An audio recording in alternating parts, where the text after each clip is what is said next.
What's going on? Welcome in. It is Friday Junior. It is our last show of the week as we get back in the swing of things for a couple of weeks and then come out of the swing of things for a couple of weeks to get back into the swing of things for a couple of weeks. That's just kind of how things work at this time of year. But it is a Thursday, and that means we have business to tend to. We have a Saturlay.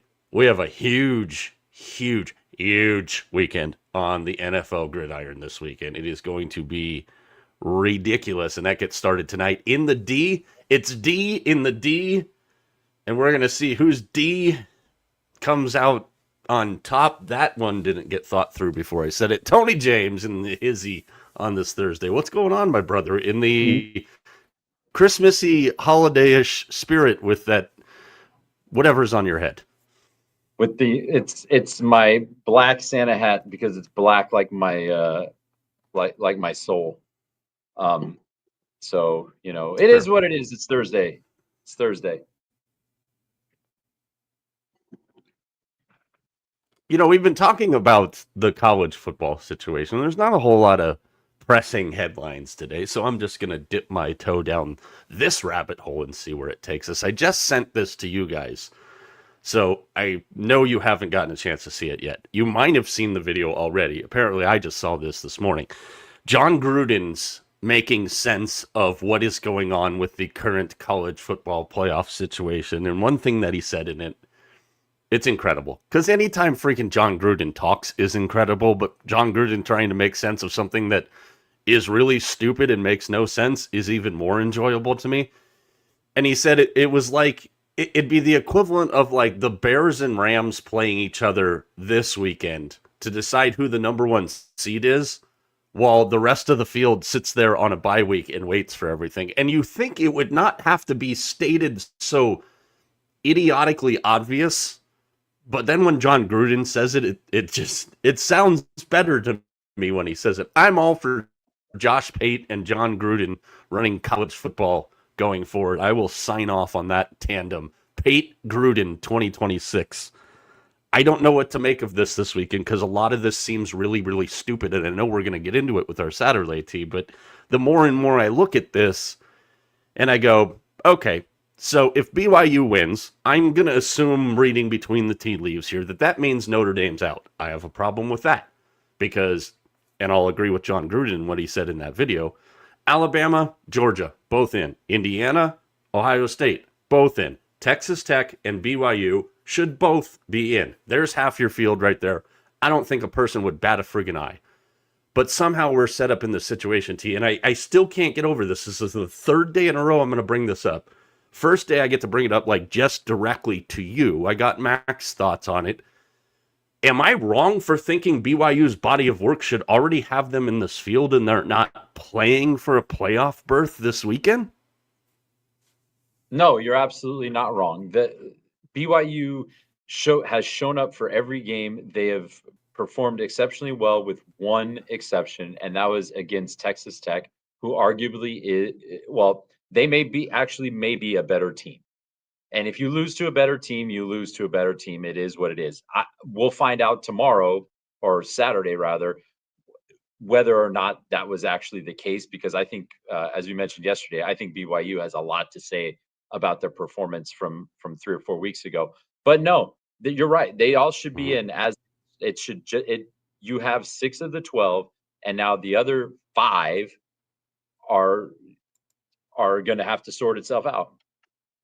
Yeah, and you know, I'm going to give Vanderbilt and Clark Lee and the powers that be, leave it to the smart kids school to do something like this. They literally laid out like all the analytical and nerdalytical data for why they belong in the college football playoff. So much to the point where this week, and I thought it was just a rumor, it turns out that it was actually more true than just talk. about Vanderbilt trying to find another game to play to boost their stock. And I think that's where we get into the problem with this weekend and these conference championship weekends, that now we've got a team like Vanderbilt, and I would be all for it. You remember back a few years ago when the schedule got really jacked up, and I can't remember who it was. I believe it was BYU at that time, scheduled a game that wasn't on their schedule at the beginning of the year, I believe against Coastal Carolina. They went all the way out to Coastal and played this extra game, which was fantastic.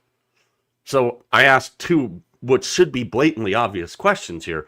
Why don't these teams in this current landscape, and I think this will likely be the last we see of this current landscape before it expands, which isn't going to help anything, but why can't we do this to this point? Or furthermore, I'll double down on my thing. If we're going to sell ourselves out to power this conferences, then I want to see the first round of the college football playoff.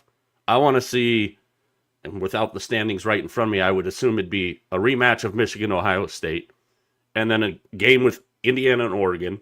Winner of that plays for the, quote, Big Ten title, which is essentially like the second round of the playoffs. It's not a perfect scenario. I'm just spitballing this, and we can all spitball until we're blue in the face. But this committee, to me, and Sunday will be our final answer to that, has made an absolute mockery of this process over the last 2 years, and has shown us no consistency in how they're evaluating any part of it. No, I mean, you're bang on. And the situation, it's going to be a work in progress. Look, I think I've made my stance vehemently clear that I am no fan of this system whatsoever. I think expanding it makes it more diluted and makes it worse for the product. But I mean, if we're going to have a system and have guidelines and rules, and if humans are part of it, that's probably a good thing. If it relies on computers, that's probably a bad thing, as evidenced by the Mountain West Championship game. But we need something. We cannot go from season to season with different rules, because if you keep moving the goalposts, teams like Vanderbilt are going to continue to get screwed. I would not blame Vanderbilt's got to sit at home, and what do? They can't do anything. Both Alabama and Georgia can't lose. So I feel for that squad, because one, they're a fun squad to watch, but that's a team that's going to wind up probably be on the outside looking in. And what are they going to have to show for it?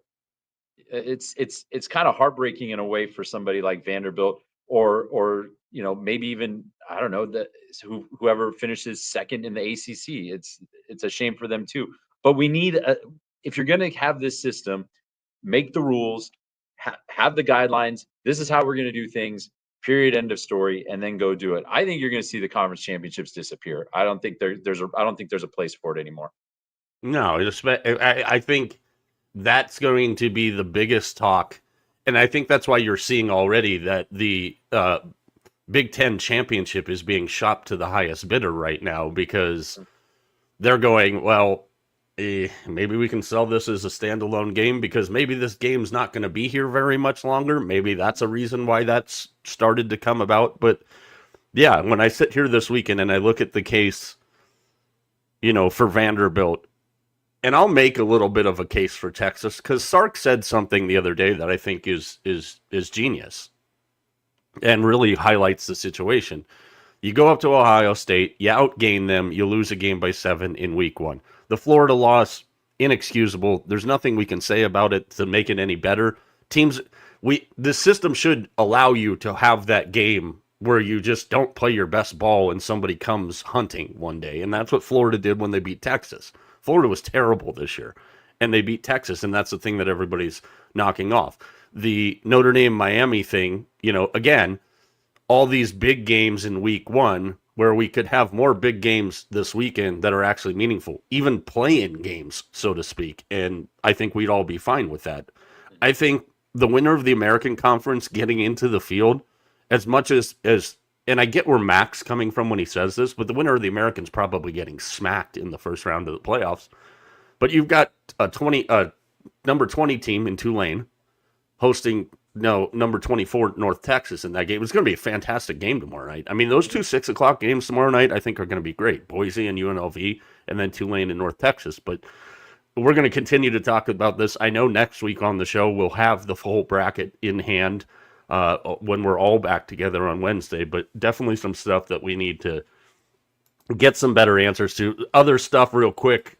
T's got a hard out today, so we're going to try and move through this as fast as we can. But this Chris Paul thing is getting really interesting. The more and more that starts to come out about it. Apparently, James Harden says he knew nothing about it. I got a hard time believing one of the best players on one of the best teams knew nothing about a Hall of Famer just being asked to leave. I know he was only playing 14 minutes a night, but this is just a master class in ass backwards, which is the definition of what the Clippers franchise has always been, ass backwards. They are this is as incompetent as it gets. I'll just say that. And the way that they're doing CP3 is not cool. No, not cool at all. And just it's going to be an interesting stuff. We're dealing with some big injuries early in the NBA. Giannis out 2 to 4 weeks with the calf strain. We know how everybody treats calf injuries now, and for good reason. So hopefully that's just a strain, because say what you want about Giannis, he's still one of the best players in the league. He's still a draw. Devin Booker is going to be out at least a week with a groin strain as well. And, you know, we'll see what kind of comes through this. And the Sixers have been fine for saying Joel Embiid was going to be out in a game he actually played, which is a miracle. But let's get into some college football for this weekend. It's our final Saturlay. I'm sure there'll be a bonus one randomly. We'll come up and we'll get to a point where, like, we'll find the right, weekend or Friday of bowl games. We'll find some of the meaningful ones. But I mean, this is the last one. So here's an excellent point here. And I mean, it's blatant, it's obvious, but it's true. I mean, the Clippers do. They have a constant way. You got Ross checking it. They got a constant way of setting the bar lower when you think it can't go any lower. Except for the bathrooms. They have the best bathrooms at the Institute. Best bathrooms. Have you been to that place yet? Yes, I have. I went for a concert, and the sound was great. I got to, because I was sitting on the floor, so I got to kind of maneuver through the bowels of the arena. They have, apparently, I haven't been there for basketball, but apparently they have cabanas and some other thing that they have that I don't know. It was an interesting ride, but the bathrooms are definitely good. Hey, he promised us great toilets, and we have great toilets. Let's get into this Saturday here. I'll get us started with my first one. We kind of talked about it a little bit last night, so if you missed last night's show, I'll give you the general gist of it here. SEC championship game, Bama and Georgia, and I think this is going to be an interesting one. I know you're going to have some thoughts on this one as well in one of your picks here. I love this game to go over. I think the game, if you watched the game earlier this year, it should have went over. Both of these teams tend to be right at that, in that happy range number here. I think it's going to be a push. I think it's going to take a while to get there. And I think going into this game, Georgia's probably had enough of hearing about how Alabama is their kryptonite. And I think they're going to take that personally. I do think because that first game, I mean, we had basically nothing in the second half. We had one score in the entire second half of that game. There were several chances in the second half of that game for both of these teams to score. I think, especially for Bama, they're not only going to try and win the game, but they're going to try and make a statement. I personally think they should be in regardless, but I like the game to go over 47.5. What do you got first? I'm going to stick with that game, and I really like Georgia to win this game and cover the 2.5. I think that this is as much as Alabama needs to make a statement, I think Georgia also needs to make a statement that, hey, that they are a great football team. These defenses are going to go tit for tat. That's going to be fun. But I love what Georgia brings to the table here. I think that they're going to I don't think they're going to blow out Alabama. I think that's too much to ask. But I see them winning by at least 4. Yeah, I think that's a safe bet. And again, I think Georgia's probably heard enough of it. And I'm going to be honest with you, pound for pound, when it comes out of all these SEC teams that are in the field, obviously there's questions about what happens to Ole Miss going forward here. I think Oklahoma should be safe, but I've been surprised before. I think pound for pound, Georgia is probably the best team, top to bottom, out of the SEC. Georgia's biggest problem is starting games early, and if they cannot be asleep at the wheel, this is essentially it's essentially a home game for both teams at Mercedes-Benz. They've got plenty of experience playing there. I'm excited And to see that one. Chick-fil-A will be open because it's a Saturday. Chick-fil-A will be open for that game. It will not be open for Seahawks Falcons, but if you're That's a right. Falcons fan, you probably don't want any part of that game on Sunday. I'm going to be honest with you. I'm going to go with my next one, and it is in a game that I don't think a lot of people are going to watch. It is on at the same time as the Big Ten championship game, but it is clearly not in the same class as the Big Ten championship game. That's Duke and Virginia. And I'm going to be honest with you here. Virginia at 10-2, not very impressed. Haven't really been impressed all year. It's a good football team. They're playing good ball. They're playing good ball at the right time. And everything about this, they should win. I am happy because when I woke up this morning, this line has also moved higher. So I get an extra half point here.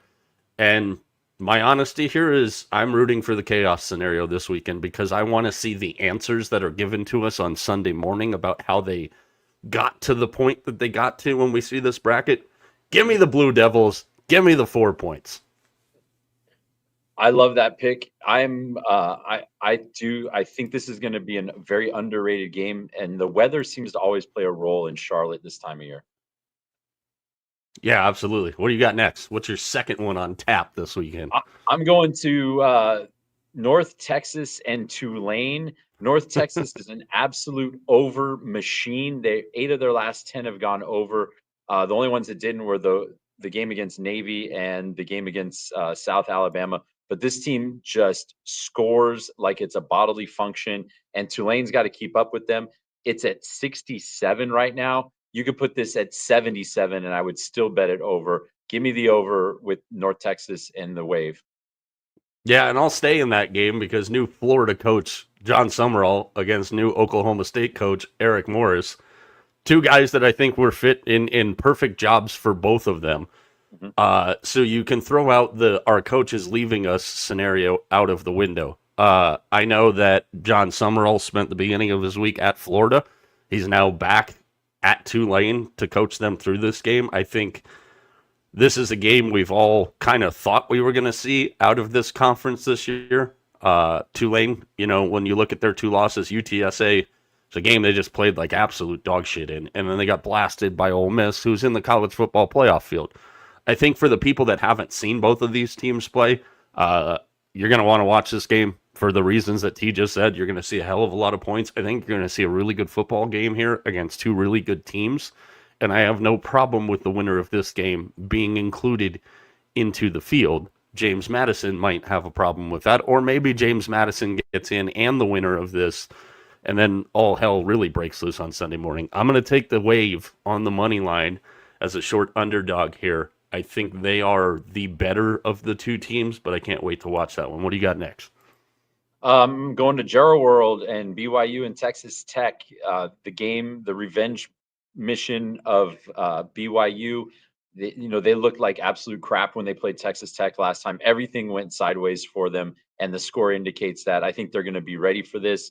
It's going to be indoors, which is good news for both teams, but I think it's really good news for BYU. And I can't wait to see how Bear Bachmeier, how he plays in such a high stakes game, because BYU is pretty much taking care of business the entire year with the exception of Texas Tech. So this is going to be huge for the freshmen. And that point spread was at 12.5 the last time I saw it. And I think that is just too high. I'm taking BYU to cover that 12.5.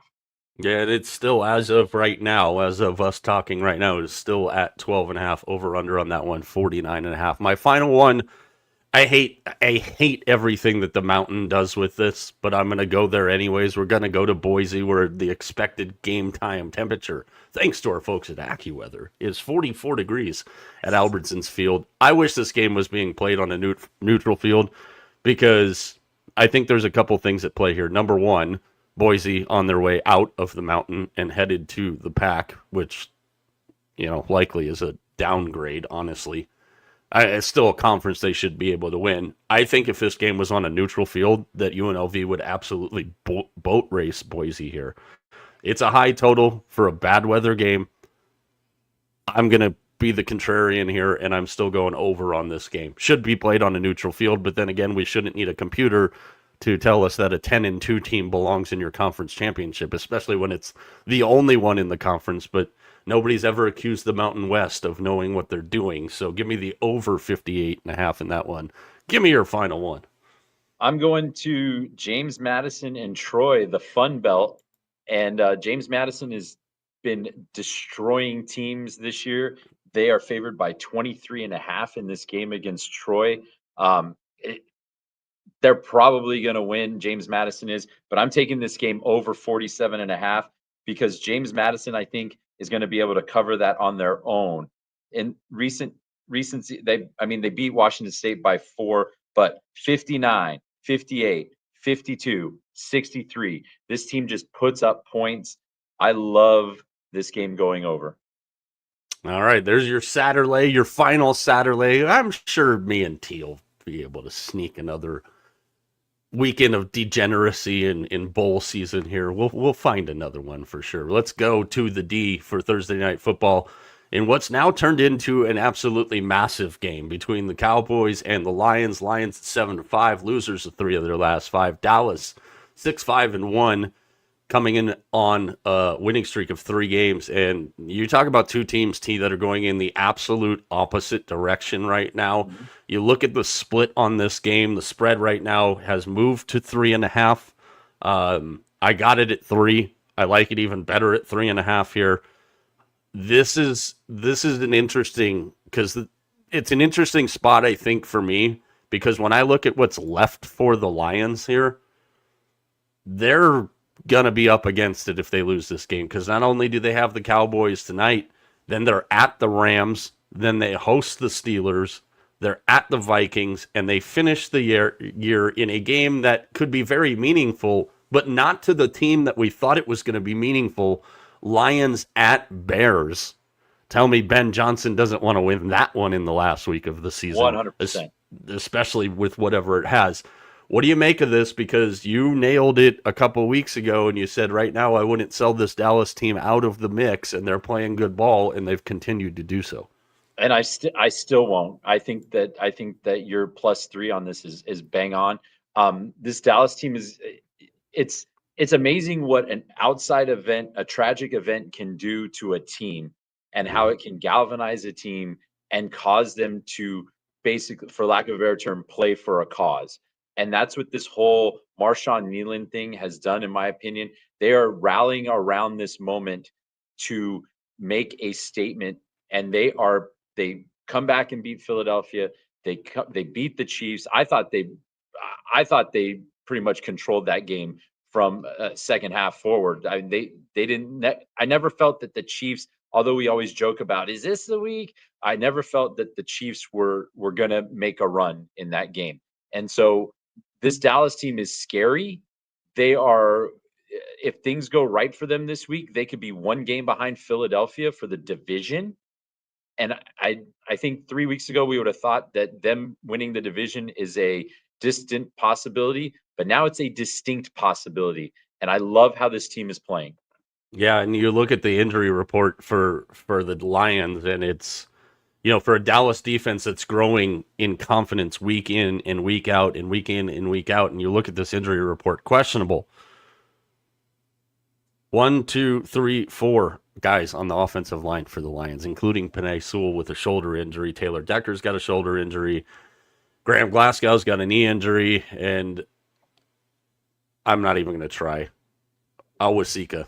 I can never get this guy's name right. Another offensive lineman. Foot injury. For Dallas, they come in pretty much healthy for the most part. Malik Hooker, Jadeveon Clowney, both questionable. Tyler Guyton, Trayvon Diggs, and Cornelius all out. Those have been out for a while there. So a little healthier are the Cowboys coming into this game. And I already gave you one of mine. I love the Cowboys +3. Now that it's at +3.5, I'm probably going to double back into the bag here.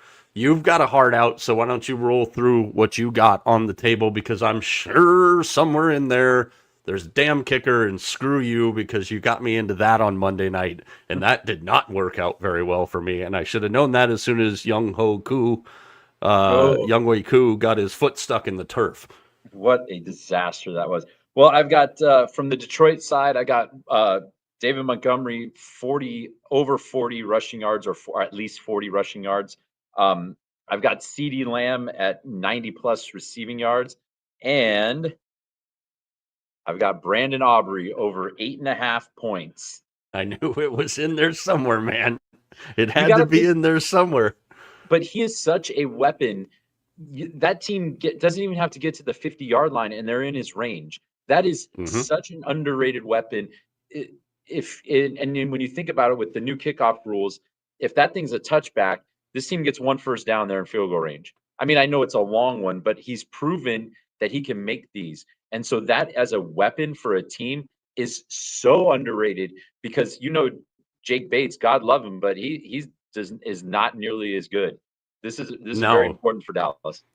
And in a game where you can literally, like, we're looking at a game and the point spread tells you it, we're probably looking at a field goal game here, which I think tends to favor the Cowboys for those exact reasons there. So any final words from you on this Thursday before you get up on out of here for the week? TJ will have the Big Ten championship game on his After Dark this week. And the final After Dark for a few weeks. I mean, we've still got After Darks. There's still games left. But any final words from you on this Thursday? Yeah, you better watch the whole thing, you losers, because that man, the head guy here is tired of responding to your comments. I just want to say a couple things. First off, I'm looking forward to that game tonight. I think it's going to be a great one. And the Utah Mammoth, they put up a big number last night against the Ducks, and it's good to see Clayton Keller get back on track. He had a personal tragedy last week with his father passing unexpectedly. It was great to see him get some. I know the first two games he probably wasn't really feeling it, but it was great to see him get in the score sheet last night. Great to see that team rally and get a big win. Yeah, the Mammoth and the Capitals put up touchdowns last night. T, we'll talk to you next week, my brother. All right, my man.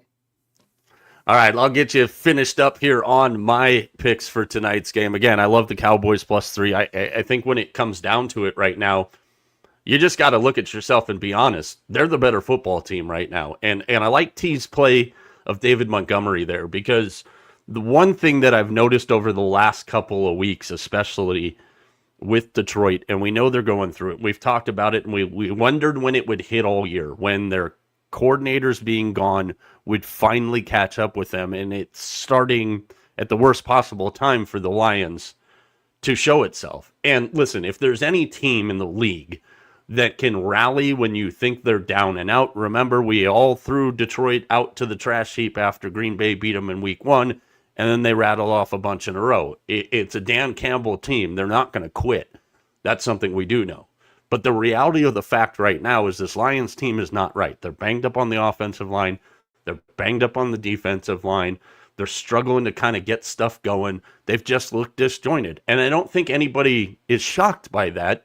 You lose two great coordinators, and that's what happens. I mean, personal example, let's look at the 49ers situation when Robert Saleh left. D'Amico Ryans stepped in. When D'Amico Ryans stepped out and took over the Houston job, you saw a 49er defense that looked nothing like the 49er defense did from the prior years. And great coordinators, and we talk about this all the time. Some guys are terrible head coaches. They're great coordinators. See Josh McDaniels, see the success that the Patriots are having, especially on offense. You know, we talked about Dak Prescott in this game. He's second in the league in passing. To who? Drake May of the Patriots.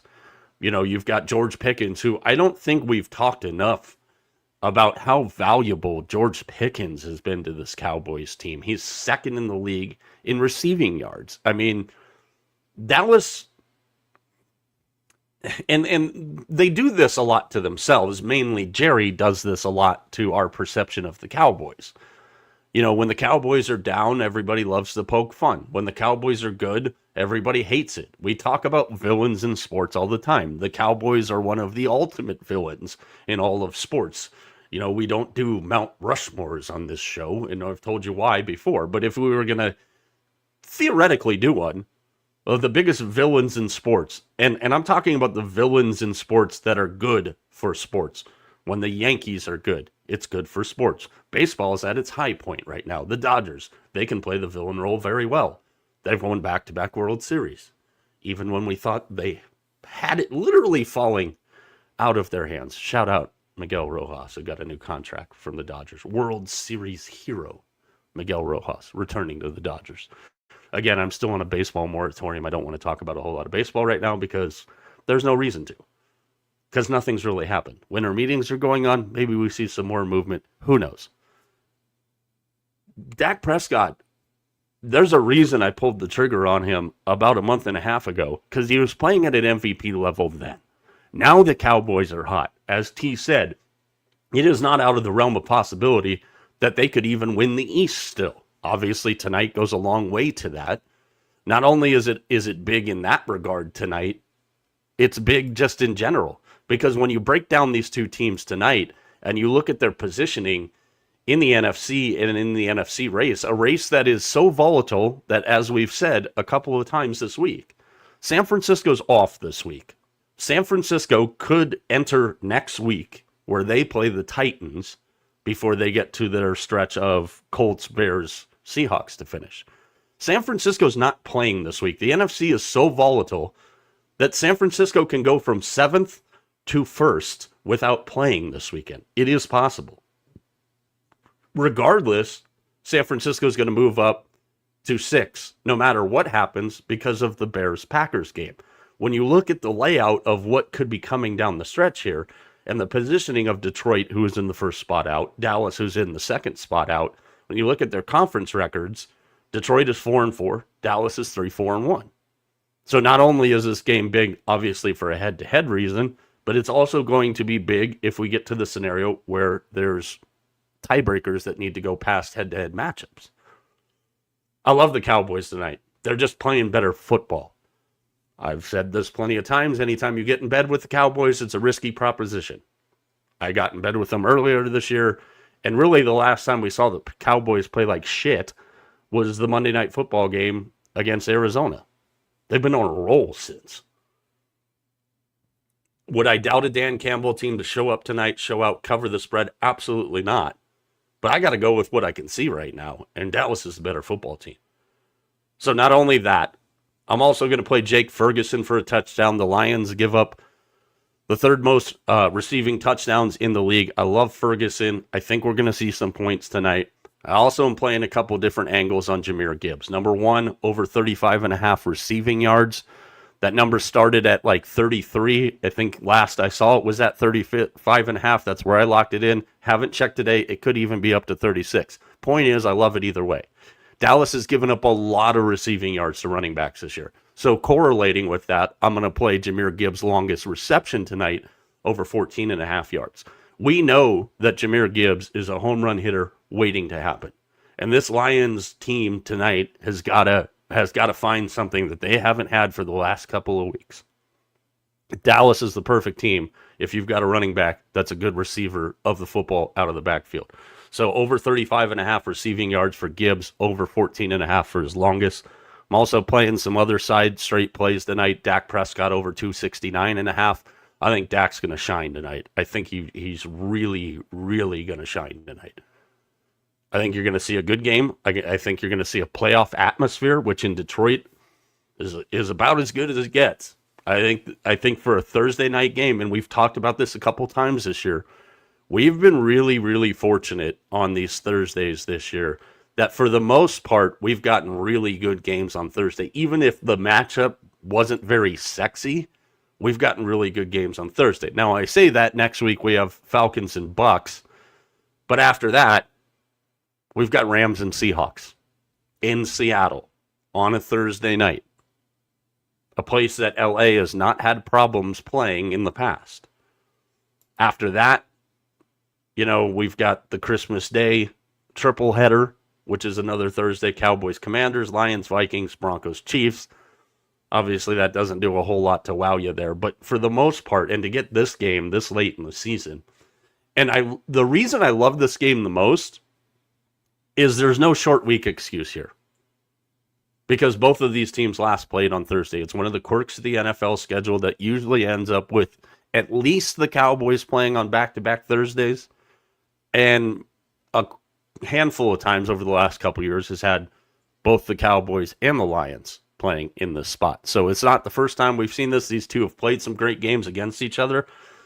And this sets the table for a hell of an NFL weekend that we've kind of talked about a little bit. Bengals and Bills. No, Cincinnati sucks. Cincinnati is still very much in that North. We talked about it last night. 9-8 might win the North in the AFC. Hard to believe. But at the same time, when you look at the rest of the AFC North schedule, sorry, not sorry, Cleveland, we're not paying any attention to you. But you've got the other game that I'm sure Mac will have very calm thoughts to talk about. Steelers and Ravens from Baltimore. 2 6-6 teams. If Cincinnati shows up to play, they go to 5-8. They're only going to be one game behind the loser of that Steelers-Ravens game. They're still in the mix. As crazy as it sounds, at 4-8, Cincinnati's still in the mix. Seattle's going to absolutely throttle Atlanta on Sunday. Pretty sure you're going to hear that game come up on the Sunday spread. Titans and Browns, who cares? Commanders and Vikings, who cares? Dolphins and Jets, they probably both don't even care. The Bucs get the Saints as they continue to get healthy. The Buccaneers do. Colts and Jaguars. T's talked about this. The Colts' inability to win in Jacksonville. Do we really trust Jacksonville, though? I still think Houston wins the division. Plus 1,200 earlier this week. Don't know what they're at now. Have quite a few friends that have jumped all over that one. Not only the Texans to win the division, to win the AFC. And right now, with the way their defense is playing, hard to argue. Broncos are at the Raiders. Yawn. Bears and Packers, obviously that's a massive one. At Lambeau, very interested to see that game. This Bears team is hot. This Bears team has shown that they can come from behind in the fourth quarter, and it's Bears-Packers. What else do you need? Rams and Cardinals from the desert, yawn. Sunday Night Football, we talked about these two primetime games to finish the week. Texans and Chiefs on Sunday, absolute gotta have it, obviously, for Kansas City. It's pretty much a gotta have it for Houston to keep the foot on the gas pedal there. Monday night, Eagles and Chargers. Will Justin Herbert play? Won't he play? It's gonna be interesting. You're gonna have to hold on to that one and dial into that. And again, obviously, championship weekend, for whatever it's worth in college football. You know, it's one of those things that we can sit here and we can talk about it and talk about everything that's wrong with it. And there's a lot wrong with it. And we all know that. It's unfortunately not going to change between now and when we see a bracket on Sunday. It's not. And next week when we get in on Tuesday and on Wednesday's show when it's all three of us, I'm sure we're going to have a lot to talk about. Marcus Freeman, and I can't say I blame him, pissed at their placement, Notre Dame's, compared to Alabama. I talked about it, and it sounded like a joke, but it wasn't. The committee has shown that they have no rhyme or reason and no consistency in this process and had to move Alabama and Notre Dame in a way that protected Alabama if they were to lose the SEC title game on Saturday, that they would still be in, which I think is ridiculous because, again, I think BYU shouldn't be playing their way in. If BYU loses this game to Texas Tech, their second loss to Texas Tech, their only two losses of the year, and you look at what they did last year and what they did this year, and if they're not in the college football playoff, that, I think, to me, speaks to the biggest crime with this system, at least in this model. I get the Notre Dame-Miami debate is a hot one. And I can see both sides of it. Mac talked about it on Tuesday. He said, is there a team playing more consistently right now outside of Indiana and Ohio State than Oregon? I think Notre Dame has. And you can sit here and say, well, they haven't played anybody. They should just join a conference. Well, guess what, people? They're not going to. They don't need to. Because if they can do what they did, lose the first two games of the season to two good teams, Miami and obviously Texas A&M. And then they can just go and beat the living hell out of everybody on their schedule. And again, the only game that they played that was really, I don't even want to say it was up in the air because it wasn't up in the air. They just didn't play very good in the game at Boston College. I mean, you're looking at these point totals, 56, 56. Boise, here's a team in Boise that could end up winning the Mountain West. They beat Boise 28-7, but nobody wants to give them credit for that win. They beat USC, number 1 recruiting class, by the way, for Lincoln Riley. Yay. They pounded Pitt. You can hate Notre Dame, and that's fine. I get it. A lot of people do. Notre Dame is one of those teams that always seemingly can fit the villain role in sports. Everybody loves to hate Notre Dame, unless you're a Notre Dame fan. I think Texas, to me, first team out. Miami, 1A team out. I think BYU deserves to be there. I think Notre Dame deserves to be there. I think the Alabama deserves to be there. But there is always a chaos scenario, and I'm rooting for it. What does that entail? That entails Duke beating Virginia. BYU beating Texas Tech would help chaos. Alabama beating Georgia would also help chaos. But if you're Oregon right now, Ole Miss, Texas A&M, I'm telling you, look up that John Gruden clip. I'm pretty sure we retweeted it already from our X account. And John's not saying anything that we all haven't said here, but the real benefactors this weekend are Ole Miss that gets a couple of weeks to get the Golding regime going. And they got Charlie Weiss Jr. back to call the plays. I think that goes a long way for Ole Miss. Benefactors, they get a couple of weeks to roll everything out. Oregon, they learned last year that the bye wasn't as important as we all thought it was. I think if you're Oregon, you are happy with 5, and on Sunday, you will be thrilled with 5. You know, host a home game at Autzen against likely James Madison, the winner of Tulane, North Texas, maybe some other scenarios in there. So it looks like a championship weekend where we can all go, why are we playing these games? And again, I said the loser of Ohio State, Indiana deserves to be no worse than 4th. Body of work for those two teams. Those are two teams that have earned a bye. Georgia, Texas Tech, I think they're deserving of the other 2 byes, assuming that they were to both win. I think where it gets really interesting is if Alabama were to beat Georgia again. What happens then? Because who is that next team up? Because if you look at it right now, you would say Oregon. I don't think Oregon wants that bye. I think last year was very, very telling for Oregon. It taught them a lot. They learned a lot. Oregon having the extra time off too. I don't think people are paying a lot of attention to how much Oregon has in money spent, if you will, that's coming back from injury for the playoff. I think Oregon's as dangerous as anybody going in. Ole Miss, I'm intrigued to see what happens because we don't know what's going to happen because we've never seen this before. I think the team that stands to get screwed the most this weekend is BYU if they lose. Obviously, if they win, they're no doubter. There's nothing you can do about it. It shuffles the rankings and the seedings a little bit, but we're going to have a hell of a lot to talk about on Tuesday. It's just the nature of the beast. And no matter what we expand this to, here's the key point, and this is a good spot for us to end. No matter what we expand this to, whether it goes from 12 to 16, God forbid it goes right from 12 to 24, I don't think that's going to happen. No matter what, we're going to debate Team 17, we're going to debate Teams 13 and 14, we're going to debate Teams 25, 26, and 27. However it shakes out, there's always going to be a debate, and that's part of what makes it fun. But what also makes it fun, and you golf fans will get this 100%, because it's something Mac and I have talked about for a long time. They finally started to tweak the format of the FedEx Cup playoffs. But with the starting strokes and everything and trying to figure out who had to finish where mathematically, if this guy finished here, but this guy finished here, this guy down here would still win.